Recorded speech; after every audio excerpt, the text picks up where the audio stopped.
அன்பார்ந்த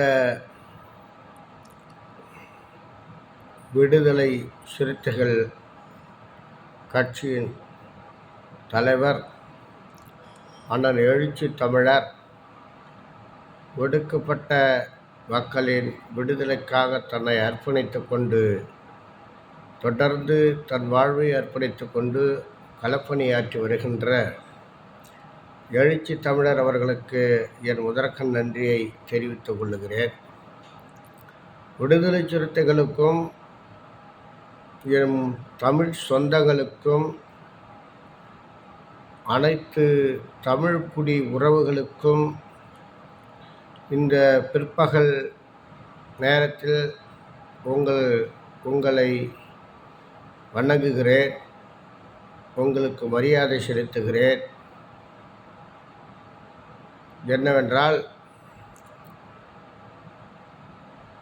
எதிர்வரும் அக்டோபர் 2ஆம் நாள் கள்ளக்குறிச்சி மாவட்டம் உளுந்தூர்பேட்டை சட்டமன்ற தொகுதிக்கு உட்பட்ட உளுந்தூர்பேட்டை தேசிய நெடுஞ்சாலையில் விடுதலை சிறுத்தைகள் கட்சியின் சார்பில் மது மற்றும் போதைப்பொருள் ஒழிப்பு மகளிர் மாநாடு நடைபெற உள்ளது. தமிழகம் மட்டுமல்லாமல் ஆந்திரா, கர்நாடகா, கேரளா, புதுவை, மராட்டியம் போன்ற மாநிலங்களிலிருந்து பெருந்திரளாக இந்த மகளிர் மாநாட்டிற்கு மகளிர் வருகை தர உள்ளார்கள். தமிழகத்தில் இருக்கின்ற அனைத்து கிராம பகுதியில் இருக்கின்ற நகரப்பகுதியில் இருக்கின்ற அனைத்து தமிழ் மகளிர் அவர்களும் இந்த மாநாட்டில் சாதி கடந்து, மதம் கடந்து, மொழி கடந்து அனைவரும் ஓரணியாக அந்த மாநாட்டிலே நீங்கள் பங்கேற்க வேண்டுகிறேன். குறிப்பாக இளைஞர்கள், ஆண்கள், முதியவர்கள், மாணவர்கள் போன்றவர்கள் இந்த மாநாட்டில் பெருந்திரளாக பங்கேற்க வேண்டும். ஒரு செய்தி என்னவென்றால், மாநாட்டிற்கு உட்பகுதி திடலில் மது மற்றும் போதைப்பொருள் தொடர்பான உரையாடல்கள் நடைபெற உள்ளன. மதுவால், போதைப் பொருள்களால் மனித வளம் எந்த அளவிற்கு சீரழிக்கப்படுகிறது என்பதனை தலைவர் உள்ளிட்ட பெண் மகளிர்களும் நிறைய பேர் கலந்து கொண்டு, எழுத்தாளர்கள், கவிஞர்கள், பெண் போராளிகள் கலந்து கொண்டு உரையாட உள்ளார்கள்.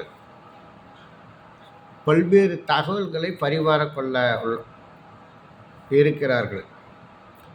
ஆகையால் மாநாட்டு திடலுக்குள் பெண்களுக்கு முன்னுரிமை அளிக்கப்பட்டு அந்த நாற்காலிகள் போடப்பட்டிருக்கிறது. அவர்கள்தான் அந்த சீருடையில், கட்சி சீருடை வழங்கப்பட்டிருக்கிறது. சீருடை அணிந்திருக்கின்ற அந்த மகளிர்களை அந்த மாநாட்டு திடலில் அமர்த்தி சிறப்பு செய்ய உள்ளார்கள். ஆனால் ஆண்கள், மாணவர்கள், இளைஞர்கள், முதியோர்கள் எல்லாம் வெளியில் ஒளி அந்த புகைப்பட ஒளிக்கதிர் பெட்டி வைக்கப்பட்டிருக்கும். அப்படின்னா என்ன, வீடியோ வெளியிலே வைக்கப்பட்டிருக்கும்.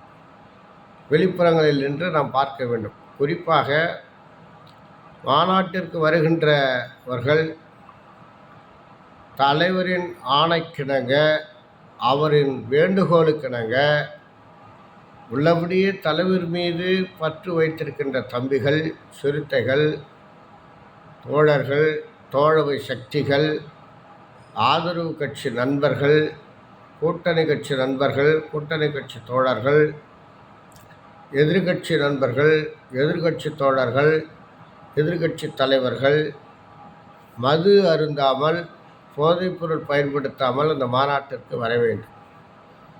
ஏனென்றால் மனித வளம் நாளுக்கு நாள் சீர்குலைந்து கொண்டே இருக்கிறது இந்த மதுவாலும் போதைப் பொருள்களாலும். என்றைக்கு மத்தியிலே சனாதன அரசு அமைந்ததோ, ஆர்எஸ்எஸ் சங் பரிவார் கும்பல் தலைமையில் ஆட்சி அமைந்ததோ, அன்றையிலிருந்து போதைப் பொருட்கள், அதான் கஞ்சா, அபின், ஹெராயின், பீடா, சுபாரி போன்ற போதைப் பொருட்கள் கடுமையாக தமிழகத்தில் பட்டி தொட்டியெல்லாம் பரவிவிட்டது. விற்பனை செய்து கொண்டிருக்கிறார்கள். இதற்கு அதானியும் அம்பானியும் தான் காரணம். அதற்கு துணை போகவர் மோடி. இந்த முகத்திரை கிழித்தாக வேண்டும். ஆகையால் இந்த மாநாட்டிலே பெருந்திரளாக பெண்களும் ஆண்களும் கலந்து கொள்ள வேண்டும். போதை போடாதீங்க. மாநாட்டு வரவங்களுக்கு கட்சி தோழர்கள் இந்த பெண்களுக்கு உரிய வாகனங்களை தயார் செய்து கொடுக்க வேண்டும். உணவு தயார்படுத்த வேண்டும். குடிநீர் தயார்படுத்த வேண்டும். அவர்களை பாதுகாப்பாக அழைத்து செல்ல வேண்டும். அவர்கள் குறிப்பாக மருந்து மாத்திரை வாங்கி வைத்திருக்க வேண்டும். இந்த வயிறு பிரச்சனை இருக்கும், வாமிட்டு வரும், இது போன்ற பிரச்சனைகளுக்கெல்லாம் ஃபஸ்ட் எய்டு மாதிரி எல்லா வாகனத்துலேயும் மருந்து மாத்திரை ஒரு 500 ரூபாய்க்கு 1000 ரூபாய்க்கு வாங்கி வைங்க. பார்த்துங்க. தம்பிகளுக்கு வணக்கம். கொஞ்சம் கவனமாக இருங்க. உங்களை மன்றாடி கேட்டுக்கிறோம். தலைவர் சொல்கிறதுக்கு ஒரு மரியாதை கொடுங்க. அவர் சொல்கிறத கேளுங்க அப்படின்னு கேட்டுக்கிட்டு சிறப்பாக மாநாட்டில் பங்கேற்று சிறப்பாக வீடு திரும்பி மறுநாள் தலைவருக்கு நல்ல செய்தி சொல்லுங்கள். விபத்து இல்லாமல் இந்த பயணம், இந்த மாநாடு நடக்க வேண்டும்.